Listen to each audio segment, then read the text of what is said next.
Good morning Pushpesh sir जी के class में आपका स्वागत है। आज मैं मेंडलवाद के बारे में बताने जा रहा हूं। मेंडल जो था उन्होंने आनुवंशिकी के सिद्धांत का प्रतिपादन किया। आनुवंशिकी तो इसमें देखते हैं आनुवंशिकी विज्ञान क्या है और मेंडल द्वारा प्रतिपादित सिद्धांत क्या है।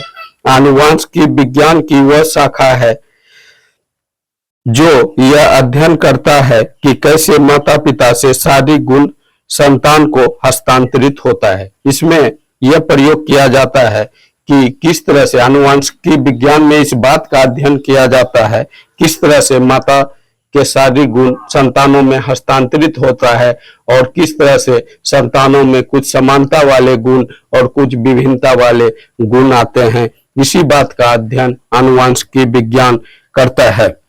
मेंडल भी जो है इस सिद्धांत को खोज के लिए जो है उन्होंने किस तरह से माता पिता से शारीरिक गुण संतानों में आता है और किस तरह से समान गुण और विभिन्नता वाले गुण आता है, इस बात को प्रूफ करने के लिए उन्होंने मटर के पौधों पर प्रयोग किया और उन्होंने मटर के पौधों पर 8 पीढ़ी तक प्रयोग किया। किसमें किया प्रयोग? मटर के पौधों पर मेंडल ने, ठीक है। और इसमें कितना पीढ़ी तक? 8 जनरेशन तक प्रयोग किया।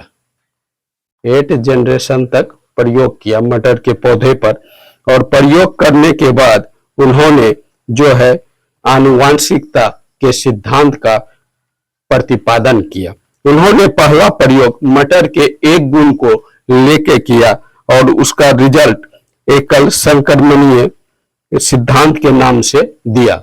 और दूसरा जो है उसमें जो है आपका जो है 2 गुण लिया, पौधे का प्रयोग किया और उन्होंने उस 2 गुण के आधार पर जो प्रयोग किया द्विसंक्रमण सिद्धांत का नाम दिया। तो आज मैं एकल संक्रमण सिद्धांत के बारे में जानूंगा और जो है इससे आनुवंशिकता बहुत क्लियर हो जाएगा।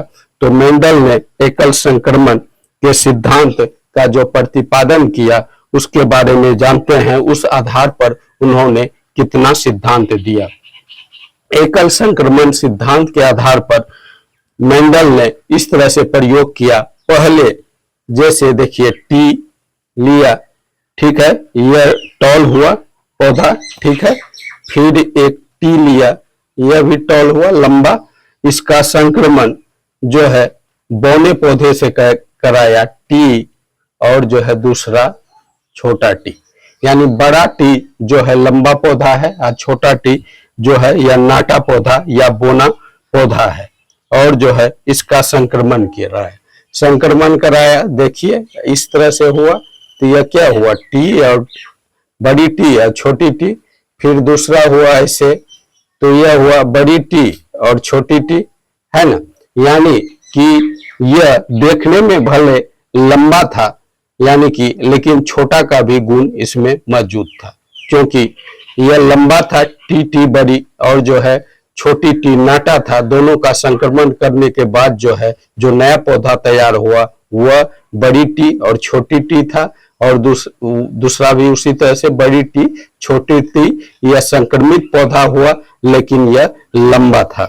लेकिन जो है इसका जो है फिर जो है एक बार इसका क्रॉस कराया, ठीक है। विषम युगीय लंबे पौधे, यह जो तैयार हुआ यह क्या था? विषम युगीय लंबे पौधे।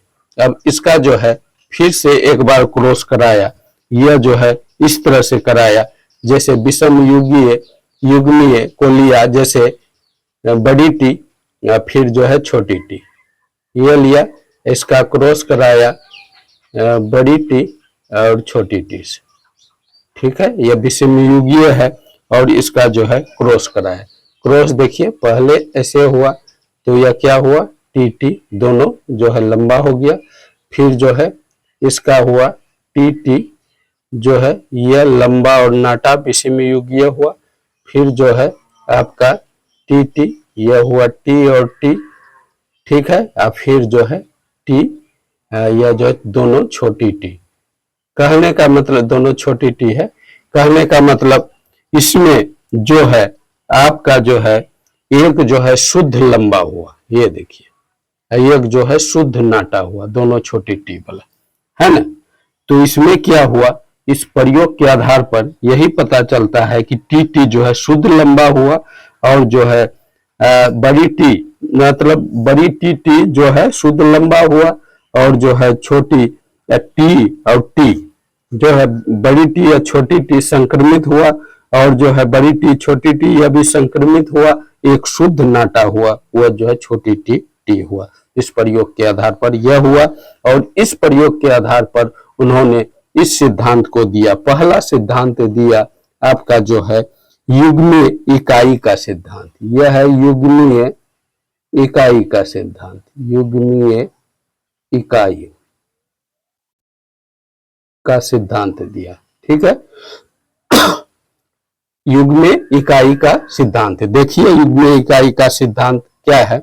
मेंडल के अनुसार किसी भी शारीरिक गुण के लिए उत्तरदायी कारक हमेशा जोड़े में पाया जाता है, और जो है ऐसी किसी भी युग के निर्माण में शारीरिक गुणों के लिए उत्तरदायी कारक के जोड़े में से एक कारक पिता की ओर से, दूसरा जो है माता की ओर से आता है। यानी कि किसी भी शारीरिक गुण के लिए उत्तरदायी कारक जो है जोड़े में होता है, और जो है एक जो है आपका माता से आता है, एक जो है पिता से, दूसरा कारक। इसीलिए कभी भी पैतृक समूह और संतानों के बीच पूर्ण रूप से शारीरिक समानता नहीं पाई जाती है। यही कारण है कि कभी कभी पैतृक और जो है संतानों के बीच बिल्कुल शारीरिक समानता नहीं पाया जाता है, कि क्योंकि आधा गुण माँ से है और आधा गुण पिता से, और जो है इसके कारण जो है न पूर्ण रूप से माँ से मिलता है, न पूर्ण रूप से पिता से, थोड़ा सा विभिन्नता लिए हुए होता है। तो यह जो है युग में, इसीलिए पैतृक समूह और संतानों पूर्ण रूप से शारीरिक समानता नहीं पाई जाती, यह जो है युग्मीय इकाई का सिद्धांत कहलाता है। अब दूसरा देखिए परबलता का सिद्धांत। दूसरा क्या है, परबलता का सिद्धांत, परबलता, ठीक है, परबलता का सिद्धांत, परबलता।